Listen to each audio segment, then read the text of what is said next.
Ficamos agora com o nosso comentário no Jornal Regional. Como já é habitual, tenho comigo Cancela Moura. Cancela, boa tarde, obrigado pela sua presença. Como já ouvimos também no início deste jornal, o PS exige a suspensão imediata ao Governo da privatização da TAP. Cancela, esta é uma privatização algo polémica. Eu acho que todo o processo e calendário das privatizações poderá ser polémico, mas não há como fugir a ele. Como sabe, as privatizações ou o calendário destas privatizações está estipulado também no memorando de entendimento e, portanto, este governo ou qualquer outro teria que as fazer. Estamos a falar, portanto, dos partidos do arco de poder, neste momento são mais de 80% daquilo que representa o eleitorado nacional, o PS, o PSD e o CDS, qualquer que fosse o governo ou o entendimento, a maioria parlamentar, obviamente teriam que seguir este tipo de regras impostas pelo memorando. Na verdade, esta poderá ser uma discussão, na minha ótica, eu não sou especialista nesta área da aeronáutica, mas poderá ser uma discussão precipitada, embora o Partido Socialista apresente aqui um fundamento que tem alguma... Falta de transparência. Parece-lhe que pode ser digamos assim, o principal fundamento do PS o para Partido exigir Socialista, a suspensão. pelo menos, hoje houve duas posições, uma do Bloco de Esquerda e outra do Partido Socialista. Esta do Partido Socialista, o Partido Socialista propõe-se apresentar um projeto de resolução que vai ser votado amanhã na Comissão Parlamentar de Orçamento e Finanças e que será votada em plenário na próxima sexta-feira. Portanto, este projeto de resolução tem por finalidade a suspensão desta privatização. Na verdade, o PS vem dizer que não faz grande sentido escolher o único candidato a esta concessão ou a esta privatização ao mesmo tempo e no mesmo dia em que também é aprovado o próprio caderno de encargos. Porque, segundo o Partido Socialista, haverá concorrentes que não concorreram por não conhecer o caderno de encargos e este concorre sem o conhecer e, portanto, que aqui, e aí funda a sua falta de transparência. Ora, na verdade, o Governo penso que poderá ter acautelado eventualmente o tal interesse estratégico nacional para a economia nacional nesta privatização, permitindo-se, mesmo assim, que, como já se sabe, quem é o Grupo Sinergia, que é o único concorrente, e o Governo, como eu dizia, precaveu-se desta situação, podendo, e está previsto, a possibilidade de haver suspensão do processo de privatização, necessariamente para assegurar, ou desde que não esteja assegurado, o interesse nacional. Portanto, não sei se o Partido Socialista saberá mais do que aquilo que efetivamente veio a público dizer, mas... Quando será melhor este processo de privatização?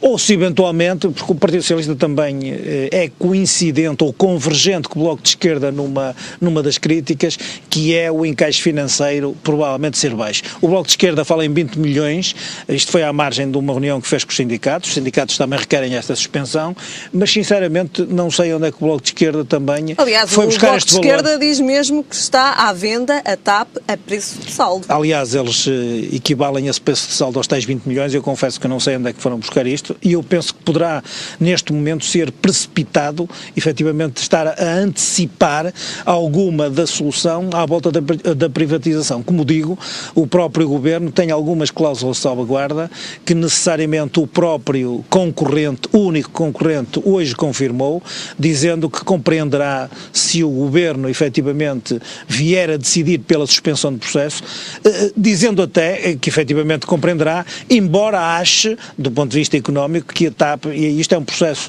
que a Europa está a viver nas companhias aéreas, embora a TAP necessite para a sua sustentação ou a sua sustentabilidade para o futuro, juntar-se a outras companhias. A própria concorrente também veio dizer que está à procura de parcerias, que podem ser, nomeadamente, são estrangeiras, mas que também podem ser portuguesas, o que pode minimizar este impacto e algum receio que possa existir de que, portanto, a TAP vá parar a mãos estrangeiras. Uma outra cláusula de salvaguarda importante é que o Governo estipulou, isto foi anunciado hoje, o prazo máximo para que as ações que vão ser agora alienadas e subscritas no processo de privatização sejam submetidas a um período de indisponibilidade. Isto estava com um mínimo de 5 anos e com um máximo de 10, e atendendo ao interesse estratégico da própria companhia para a economia nacional, o Governo estipulou esse período para 10 anos. Há uma certa convergência, porque o único concorrente também veio dizer que pode dispersar em bolsa 5 a 15% do capital social para tornar mais transparente todo este processo. Portanto, eu admito que efetivamente isto possa ser uma discussão que ainda levará a trazer acima da mesa novos elementos e eventualmente todas estas questões possam ser esclarecidas noutra perspectiva. Os próprios trabalhadores da TAP também já vieram dizer que estão preocupados com esta privatização. A questão dos trabalhadores tem que ser entendida numa perspectiva completamente diferente desta, quer do cumprimento do memorando de entendimento, quer no âmbito da macroeconomia ou da economia nacional.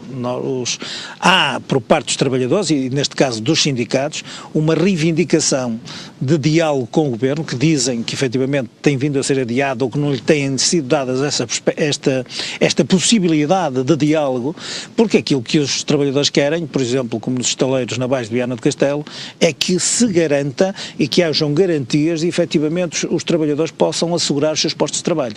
E, portanto, confesso que nesta área, admitindo que seja verdade aquilo que vêm os sindicatos referenciar a público hoje neste encontro com o Bloco de Esquerda, seria importante, naturalmente, que, independentemente do próprio interesse nacional que está em causa, que os próprios trabalhadores salvaguardar pudessem... os interesses também dos trabalhadores da TAP. Eu admito, por exemplo, nós estamos a falar um bocadinho em desconhecimento de causa, nem sei se efetivamente até já poderão ter sido dados passos nesse sentido, mas aqui, tomando como certo... também essa questão. Tomando como certo aquilo que os trabalhadores estão a dizer, faz algum sentido que efetivamente os sindicatos possam ser um interlocutor válido para podermos assegurar esta garantia aos trabalhadores, que é um posto de trabalho, mais desemprego, mais dificuldades na própria... Eles, aliás, até falam no próprio desenvolvimento da própria companhia aérea, não saberem o rumo que isto possa levar. E eu admito que isto seja só uma questão de oportunidade e que efetivamente eles possam ser ouvidos e eventualmente possam vir a ter a sua opinião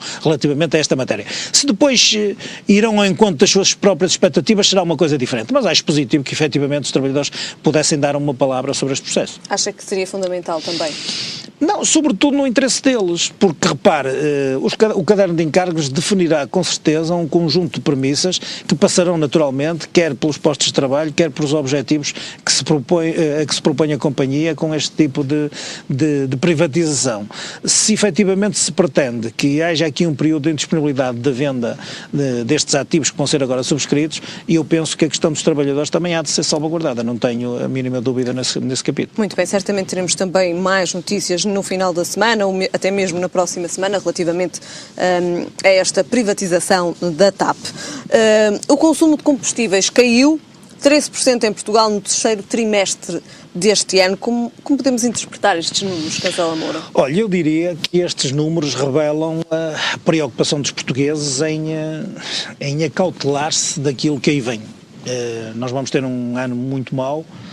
Convém dizer que, por exemplo, nesta área do consumo dos combustíveis, esta queda é uma queda muito acentuada desde 2009. 13%. Não, mas é uma queda acentuada desde 2009, convém que se diga, e penso que se tem vindo a acentuar à medida que a crise se vai também acentuando. É um reflexo, estão em paralelo? Acho que sim, porque se nós tomarmos em consideração, e isto é um estudo recente que veio a público neste fim de semana, quase tudo caiu para níveis muito significativos na vida corrente dos portugueses. Por exemplo, as idas ao ginásio caíram quase 20%, 19,7%. Os cabeleireiros, 17,1%. As idas ao futebol, por exemplo, a assistência na Primeira Liga, neste momento, tem uma quebra em período homólogo de cerca de 15%. O que significa que os portugueses, por exemplo, nesta parte do lazer, por exemplo, do cinema, estamos em índices de 17%, o que se compreende. As viagens também têm uma média na ordem dos 16,9% e os hotéis uma média entre os 20% e os 10%, compreendendo os períodos entre aquilo que é época alta ou época baixa. E, portanto, na época alta as quebras são menores, mas andam nestes valores. O que significa que os portugueses, efetivamente, tudo o que é lazer, tudo aquilo que possam dispensar, efetivamente estão a fazê-lo.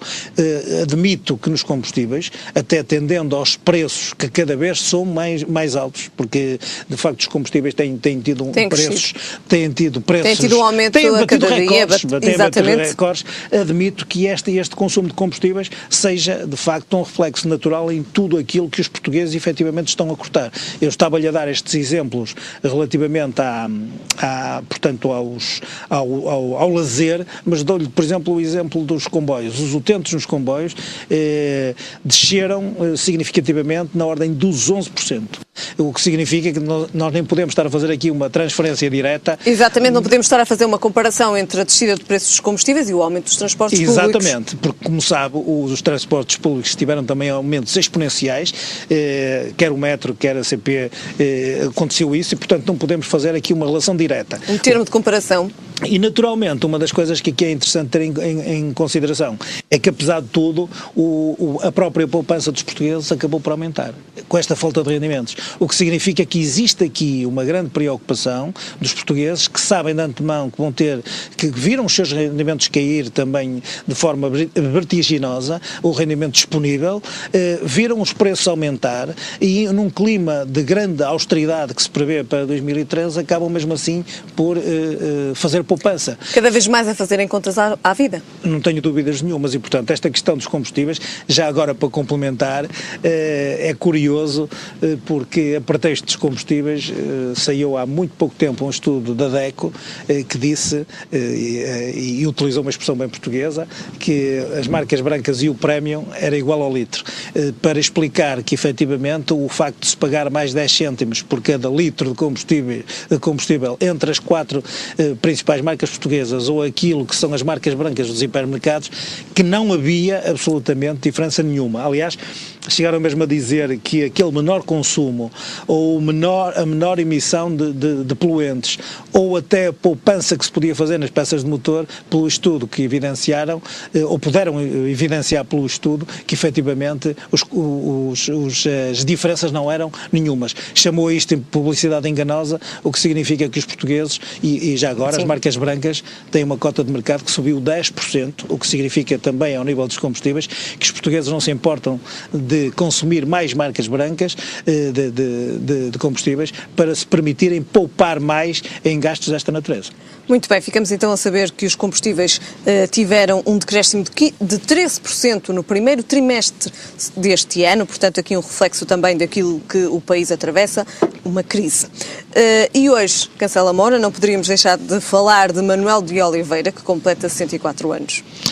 Não, é um aniversário interessante, sobretudo por estarmos a falar de uma individualidade que acaba, em termos do imaginário nacional, estar ligado ao cinema, por si só já é algo que traz... Com um grande percurso. Que traz ao nosso imaginário algo de muito extraordinário. A idade e, sobretudo, a lucidez, porque ele todos os dias trabalha, acaba por ser uma referência incontornável, quer da área do cinema, quer, sobretudo, para esta longevidade de produção de filmes, de trabalho, que efetivamente é invejável. Eu julgo que haverá pouca gente que se possa gabar de poder chegar aos 104 anos, tal como Manuel de Oliveira, a trabalhar e, como digo, até atravessar todas estas... Embora tenha tido um pequeno problema de saúde. É natural. Vai voltar às filmagens nos próximos meses e a estreia para o próximo filme deverá acontecer já em 2013. Aliás, o que é interessante em Manuel de Oliveira é que, independentemente desta idade, que já ultrapassou tudo aquilo que é normal em termos de esperança de vida, daquilo que é a média da esperança de vida, ele para projetar mais projetos, mais futuro, o que significa que, efetivamente, até nesse capítulo é extraordinário ouvir e perceber da capacidade de Manuel de Oliveira. Cancela, voltamos a ver-nos na sexta-feira? Muito boa noite.